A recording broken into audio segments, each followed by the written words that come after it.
Salut tout le monde, très urgent et très incroyable. Des complots de déstabilisation de la France contre l'AES. Voici le journaliste Wassim Nasser de France 24 qui vient de publier une photo des terroristes en train d'exécuter un soldat malien, des terroristes de Daesh. Voilà le monsieur, après je vais vous montrer.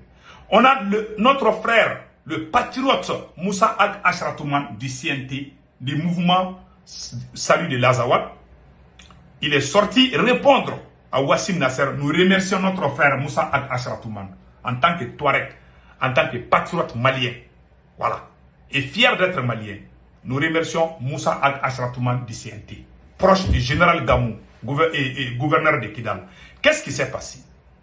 Il a posté une photo où il dit que le Mali a envoyé un espion vers la localité où Daesh se trouve et que l'espion malien a été attrapé par les terroristes et puis exécuté. Lui-même, il a posté la photo où les terroristes sont en train d'exécuter. Et puis, pire encore, il demande indirectement ou directement un cessez-le-feu. Un cessez-le-feu entre l'armée malienne et les terroristes. Pendant que l'armée malienne est en train de gagner à Tenzawatène. Mes chers amis, je vous ai dit, le chien ne change jamais sa façon de s'asseoir. Je vous ai toujours dit. Donc, tout le monde connaît Daesh. C'est les terroristes les plus criminels. Qu'est-ce qui s'est passé? Voilà ce qu'il a écrit ici. Voilà la photo qu'il a montrée. Voilà ici. Je ne vais pas montrer la photo de l'exécution. Mali, donc toujours pas de trêve entre Bamako et l'État islamique, malgré les rumeurs incessantes. Il veut dire ici pourquoi il n'y a pas de cessez-le-feu entre le Mali et les terroristes. Est-ce que ça c'est son problème? Pourquoi la France veut qu'il y ait cessez-le-feu? Vous pensez qu'on va laisser Tenzawatène? Non, ça c'est fini. Ils ont montré l'exécution criminelle des terroristes. Voilà, d'un citoyen malien par les terroristes. Voilà. Le Mali, l'exécution d'un espion de l'armée malienne apostate au sud de la ville de Menaka. Il a même posté ça. Wassim Nasser. Je ne vais pas vous montrer la photo parce que Facebook souvent signale des choses comme ça. Donc vous avez vu les sales coups qu'il a fait contre le Mali. Et notre frère patriote Moussa Ag-Ashratouman, voilà, Moussa Ag-Ashratouman vient de lui répondre. Voilà. Écoutons la réponse de Moussa Ag-Ashratouman. Voilà. Réponse du grand frère Moussa Ag-Ashratouman à Wassim Nasser. Au Sahel, Daesh a infligé des souffrances indicibles à ses victimes, composées à 90% des populations civiles musulmanes, souvent désarmées et sans défense. Ces terroristes ont massacré, spolié et chassé des milliers de personnes avec les régions de Menaka et Gao en tête de ces désastres sans précédent. Même les nourrissons, les bébés n'ont pas été épargnés. Comme en témoignent les tragédies survenues à Tamalat, où plusieurs dizaines d'entre eux ont péri. Il n'y a jamais eu de trêve entre Daesh et Bamako.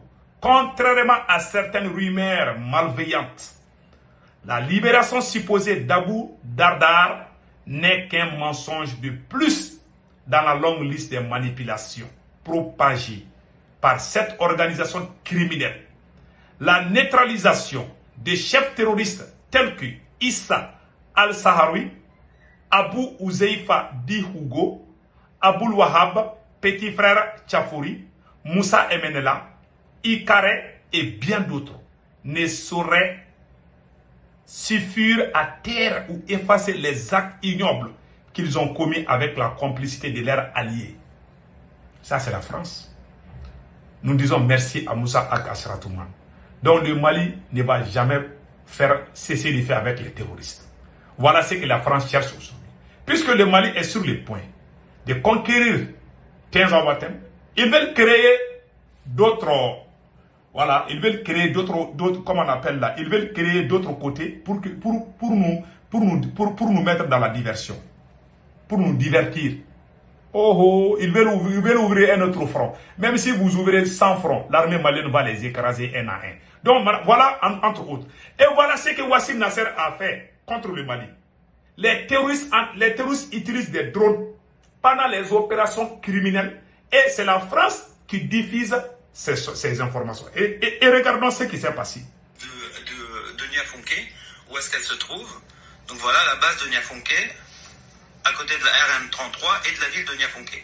Et donc, le JNIM a revendiqué la prise de la base, et cette fois, on en a la preuve. Donc, sur une première vidéo, on va voir le kamikaze du JNIM pendant l'attaque. Donc, le kamikaze qui, évidemment, casse les premières brèches de défense de l'armée malienne. Là, on le voit avancer à gauche. L'explosion, assez importante, filmée par un drone des djihadistes. Voilà. Donc là, les premières défenses. Filmée par un drone des djihadistes. Qui a donné ces drones aux djihadistes?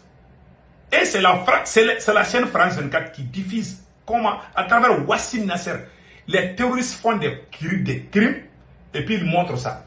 Pourquoi ils montrent? C'est pour démoraliser nos troupes. Quand l'armée malienne gagne, ils ne montrent pas les victoires de l'armée malienne. Ils parlent des dividendes. Mais quand ces terroristes font des crimes, des vrais crimes, ils montrent ça. C'est une façon de dire aux Maliens, attention, ces gens-là, ils ont toujours la force.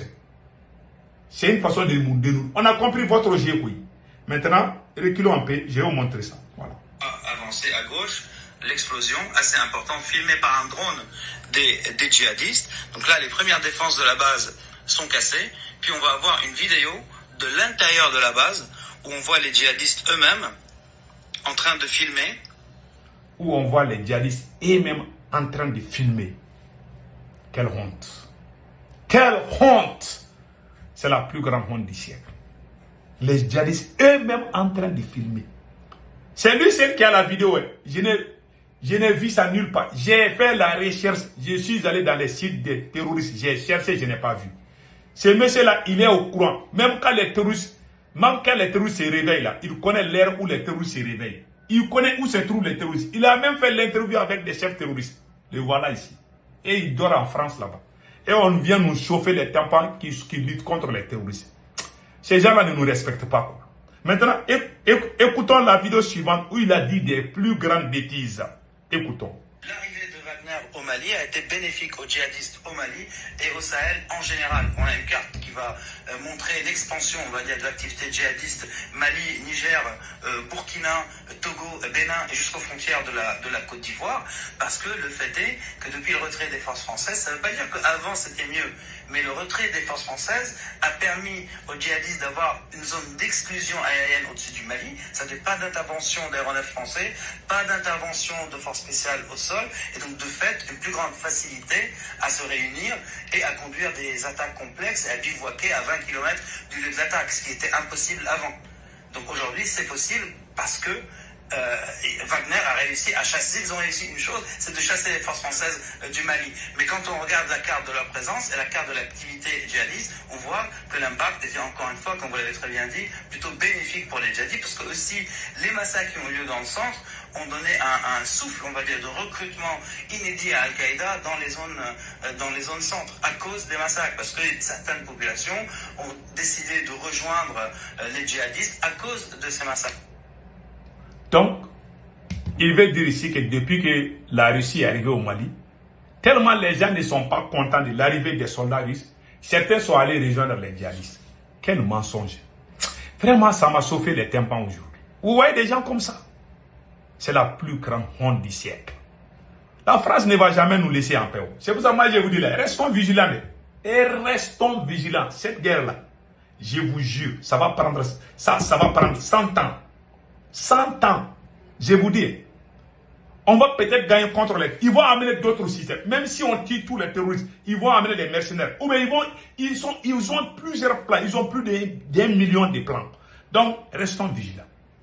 La guerre n'a même pas commencé. Nous là, on va mourir.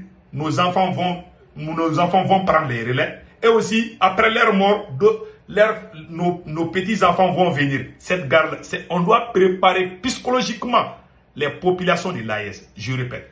Préparons-nous psychologiquement pour que, au cas où nous ne sommes pas là, les relèves là, ceux qui vont venir après nous là, il faut qu'ils soient capables de combattre ces terroristes.